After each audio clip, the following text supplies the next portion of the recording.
کیا یہ مہینہ سو کا ہے؟ جیسے آپ نے اپنی بات کے اختتام پہ کہا کہ اس مہینے کی فضیلت اور اس کے احکامات وہ قرآن و حدیث میں بیان ہوئے ہیں، اور جو آپ نے آخر میں ذکر کیا سیدنا حضرت حسین رضی اللہ تعالیٰ عنہ جن کی ایک عظیم شہادت ہے، اس شہادت کی وجہ سے کچھ لوگ اس مہینوں کو سو کا مہینہ کہتے ہیں اور اس مہینے میں شادی بیاہ سے گریز کیا جاتا ہے، تو اس کے متعلق قرآن و حدیث میں جو رہنمائی ہے وہ فرمائیے۔ بارک اللہ فیک۔ پہلی بات تو یہ یاد رکھیں، اسلام کے اندر شہادت ایک عظمت کی دلیل ہے، اور یہ اللہ کی طرف سے ایک مرتبہ اور رتبہ ہے جس کی دعا صحابہ اکرام سے کرنا بکثرت موجود ہے۔ خود نبی کریم صلی اللہ علیہ وسلم اور انبیاء کی یہ خواہش کہ اللہ تعالی ہمیں نیک موت عطا فرمائے، اور ہر مومن مسلمان اسی بات کی خواہش رکھتا ہے، اور جتنی بھی اموات ہیں ان میں سب سے بڑھ کر عظمت اور رتبے والی موت وہ شہادت کی موت ہے۔ تو یہ نہیں ہو سکتا کہ شہادت کی موت کو لوگ سوگ کا مہینہ قرار دیں۔ اگر شہادت کی وجہ سے کسی مہینے کو کسی دن کو سوگ کا قرار دیا جاتا تو یقیناً اللہ کے پیارے محبوب نبی کریم صلی اللہ علیہ وسلم اس بارے میں ضرور رہنمائی فرماتے۔ اب آپ پہلے تو یہ بات سماعت فرمائیں، قرآن کریم سورہ المائدہ آیت نمبر 3 کے اندر اللہ سبحانہ و تعالیٰ کا یہ ارشاد گرامی کہ الیوم اکملت لکم دینکم واتممت علیکم نعمتی ورضیت لکم الاسلام دینا۔ دین کی جو نعمت اللہ سبحانہ و تعالیٰ نے مکمل کی، وہ پیارے آقا جناب خاتم المرسلین، خاتم الانبیاء والمرسلین احمد مجتبیٰ محمد الرسول اللہ صلی اللہ علیہ وآلہ وسلم پہ، آپ علیہ السلام پہ جو اللہ نے دین کی تکمیل کی ہے، اس میں شہادت ایک عظمت کا نام ہے، شہادت سوگ کا نام نہیں۔ غزوہ بدر اسلام کا پہلا معرکہ تھا، اس میں 14 کے قریب مسلمان شہید ہوئے، تو نبی علیہ السلام نے ان کو کوئی سوگ کا مہینہ ماہ رمضان کو قرار نہیں دیا۔ شوال کا مہینہ جو ہے اس میں غزوہ احد ہوا تھا، اور غزوہ احد کے اندر نبی کریم صلی اللہ علیہ وسلم کے پیارے محبوب چچا سید الشہداء حضرت حمزہ رضی اللہ عنہ کی شہادت وہ ہوا ہے واقعہ، اور جس میں 70 صحابہ اکرام کی شہادتیں ہوئی ہیں۔ حالت یہ تھی کہ ایک ایک قبر کے اندر 2 3 صحابہ اکرام کو دفن کیا گیا ہے، اور حالت یہ تھی کہ جب انہیں دفن کیا جا رہا ہے، اوپر جو کپڑا بطور کفن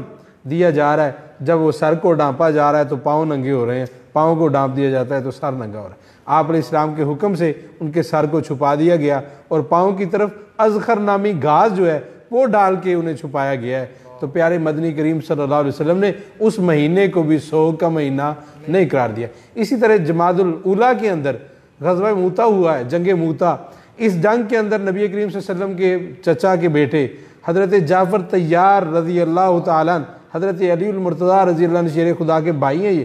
حقیقی، تو ان کی شہادت ہوئی ہے۔ ان کی شہادت کا حالانکہ نبی علیہ السلام کو بھی بہت دکھ ہوا، آپ علیہ السلام ان کے ورثاء کے پاس آئے ہیں، گھر میں ان کے چھوٹے بچوں کی آپ علیہ السلام نے سر مونڈنے کا حکم دیا ہے اور کھانا تیار کرنے کا حکم دیا ہے۔ تو یہ ساری باتیں حدیث میں منقول ہیں، لیکن اس مہینے کو بھی اللہ کے پیارے محبوب نبی کریم صلی اللہ علیہ وسلم نے سوگ کا مہینہ قرار نہیں دیا۔ تو لہٰذا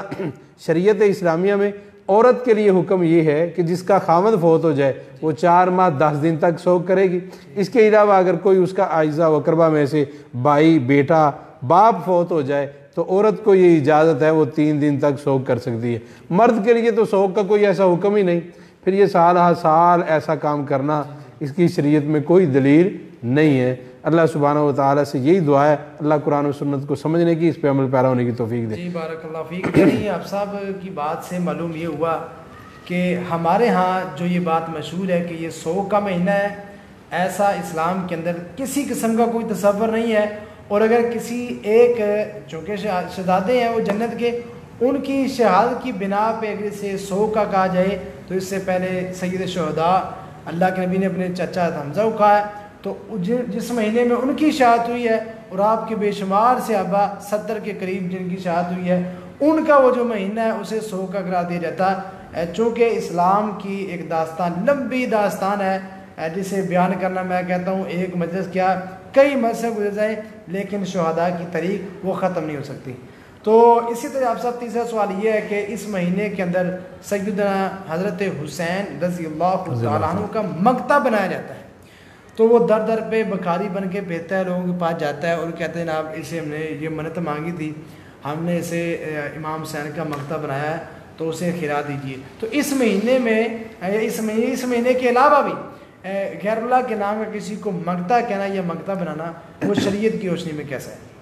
سب سے پہلے تو یہ یاد رکھیے قرآن کریم میں سورہ فاطر کے اندر آیت نمبر 15 اللہ سبحانہ و تعالیٰ کے ارشاد یہ ہے کہ یا ایھا الناس انتم الفقراء الی اللہ واللہ هو الغنی الحمید۔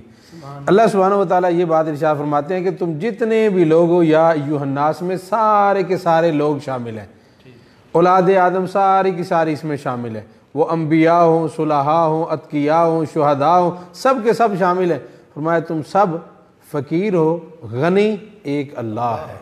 اب اللہ کے در کا ہر کوئی فقیر ہے، اور خود امام الانبیاء جناب پیارے آقا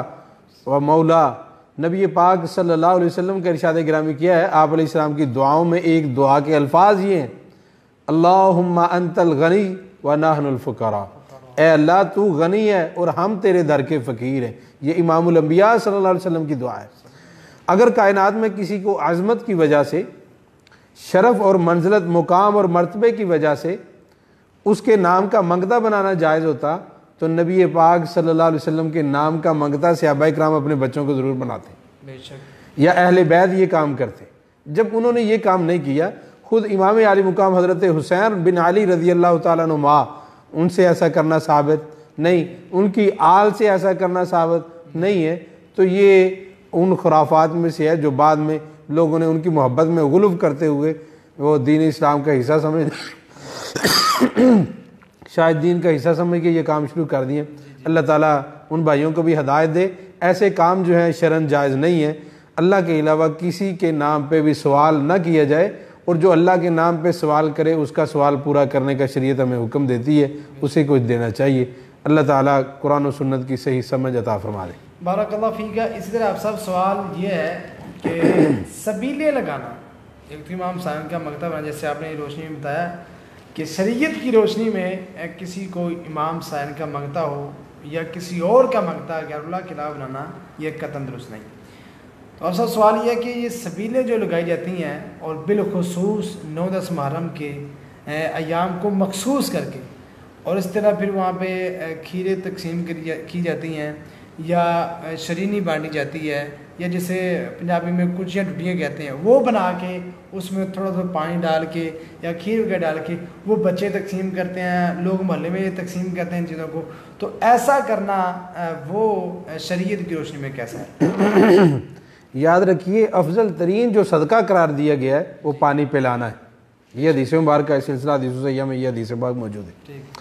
اگلی بات یہ ہے کسی دن کوئی کام خاص کر کے پھر اس کے لیے یہ اہتمام کرنا، یہ اس کی یا تو کوئی شرعاً کوئی جواز کی کوئی صورت نکلتی ہو۔ طریقہ تو یہ ہے کہ ان دونوں ایام کے اندر 9 اور 10 کو روزہ رکھا جائے، جیسا کہ آپ علیہ السلام کی حدیث مبارکہ میں پہلے بیان کر چکا ہوں کہ آپ علیہ السلام 10 کا ہمیشہ رکھتے تھے اور 9 کی آپ نے خواہش کا اظہار کیا۔ حضرت عبداللہ ابن عباس رضی اللہ تعالیٰ عنہ جو اس حدیث پاک کے بیان کرنے والے ہیں، وہ کہتے ہیں کہ لوگوں 2 ہی رکھو، 9 کو بھی اور 10 کو بھی، ایک تو یہودیوں کی مخالفت بھی ہو جائے گی اور دوسرا سنت پہ عمل بھی ہو جائے گا، نبی پاک کی خواہش بھی پوری ہو جائے گی۔ تو اس لیے ان 2 ایام میں روزہ رکھا جائے، نہ کہ لوگوں کے روزوں کو تڑوایا جائے۔ ہاں اس کا بہترین طریقہ یہ کیا جا سکتا ہے، آپ خود بھی روزے کا اہتمام کریں اور دیگر دوستوں کو بھی ترغیب دلائیں، ان کی سحری اور افطاری کا بندوبست کر دیں، بہترین ہے۔ تو اس میں ایک تو سنت پہ عمل بھی ہو جائے گا اور اجر و ثواب بھی ملے گا،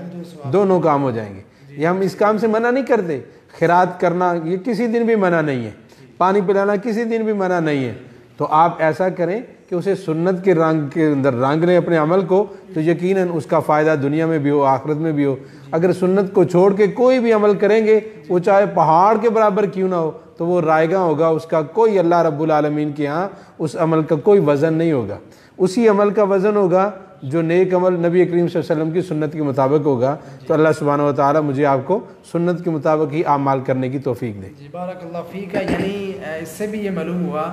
کہ اس طرح ایک دن کو مخصوص کر کے یہ صدقہ خیرات کرنا یہ بات درست نہیں ہے۔ ہاں اس کا جیسے آپ صاحب نے حال بتایا وہ کریں، آپ سحری کریں، افطاری کریں لوگوں کی، تو بہت اچھی بات ہے۔ تو اب صاحب اسی طرح ایک سوال یہ کیا جاتا ہے، بلکہ یہ مشاہدے میں چیز آتی ہے جی کہ 9-10 محرم کے دن کو مخصوص کر کے لوگ قبرستان میں جاتے ہیں، جی اور حتیٰ کہ اس حد تک وہاں پہ رش ہوتا ہے کہ مرد و زن کا اختلاط اور بے پردگی اور بالکل جناب والا اسے بازار والا ماحول بنایا ہوتا ہے۔ تو 9 اور 10 کے یعنی 10 اور 9 اور 10 محرم والے دن ان ایام کو مخصوص کر کے وہاں پہ جانا قبرستان میں اور قبروں کی لیپا پوچھی کرنا، یہ شریعت کی روشنی میں، نبی اسلام کی سیرت کی روشنی میں، آپ کے صحابہ کے اعمال کی روشنی میں، اور بالخصوص اہل بیت اعظام کی بتائی ہوئی تعلیمات کے مطابق کیا ہے شہید ہماری کیا رہنمائی کرتی ہے، اس پہ ذرا ہمارے ناظرین کو گائیڈ فرمائیں۔ قبرستان کے حوالہ سے پہلی بات تو یہ یاد رکھیں کہ نبی کریم صلی اللہ علیہ وسلم نے اولاً شروع میں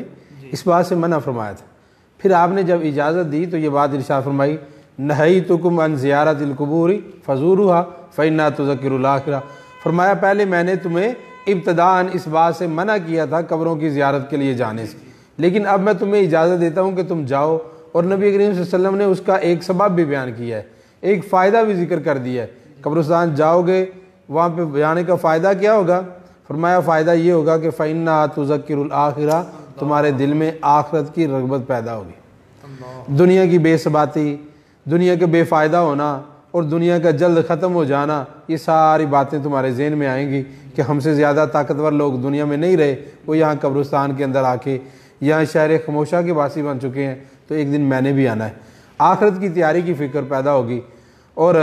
یہ حضرت ابن مسعود رضی اللہ تعالیٰ عنہ سے روایت ہے۔ اسی طرح صدیقہ کائنات امی عائشہ رضی اللہ تعالیٰ عنہ سلام اللہ علیہ جو اہل بیت میں سے ہیں،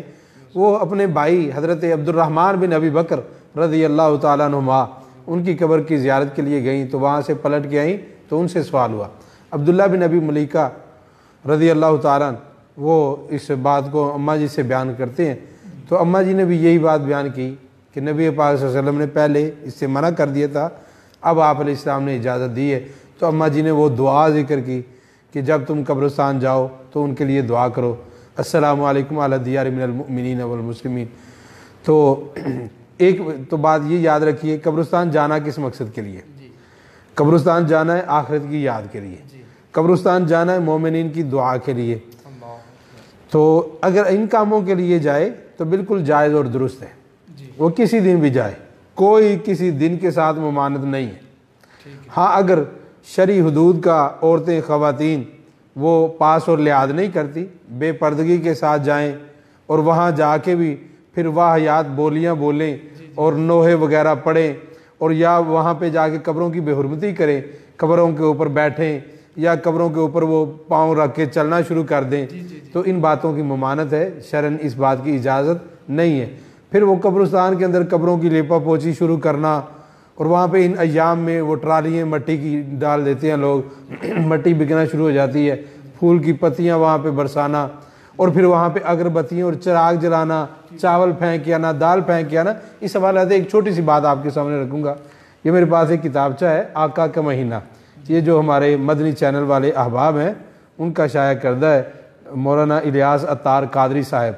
تو یہ اس کے صفحہ نمبر 30 پہ انہوں نے بھی یہ بات بیان کی ہے، کہتے ہیں قبر کے اوپر اگربتی نہ جلائی جائے، اس میں سوء ادب یعنی بے ادبی ہے اور بدفعالی ہے، اور اس سے میت کو تکلیف ہوتی ہے۔ یہ جو قبرستان میں جا کے وہ قبر کی لیپا پوچھی کے بعد وہاں پہ اگربتیاں جلا دی جاتی ہیں، تو یہ تو کہہ رہے ہیں کہ اس سے میت کو تکلیف ہوتی ہے، یہ میت کو فائدہ نہیں دیتی۔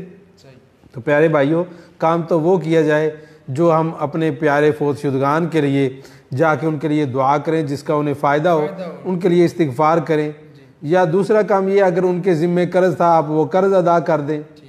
تو اس طرح یہ تو کام کیا جائے، نہ کہ وہ کام جس کی شریعت اجازت نہ دے، تو ایسے کاموں سے ہمیشہ بچنا چاہیے۔ عورتوں کو کثرت کے ساتھ قبرستان جانے سے روکا گیا ہے، ایسی عورتوں پہ لعنت کی گئی ہے، ادروائز عورتیں بھی قبرستان شرعی پردے کا اہتمام کرتے ہوئے وہ بھی وہاں پہ جا سکتی ہیں، کوئی ممانعت نہیں ہے۔ جی بارک اللہ فیک۔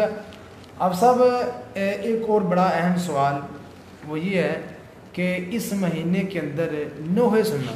جی، اور کثرت کے ساتھ یہ لوگ یہ کام سنتے ہیں، اور پھر وہاں پہ اس طرح کے اس کے الفاظ ہوتے ہیں جو شاید اگر الفاظ بیان بھی کیے جائیں تو میں سمجھتا ہوں وہ اہل بیت اور نبی پاک کے گھرانے کی توہین ہے، کہ ان سے ایسے الفاظ کا نکلنا اور غم کے اندر صبر کا دامن چھوڑ کے اس طرح کے الفاظ کہنا تو یہ ویسے درست نہیں۔ تو فرمائیے ہمارے ناظرین کو بتائیں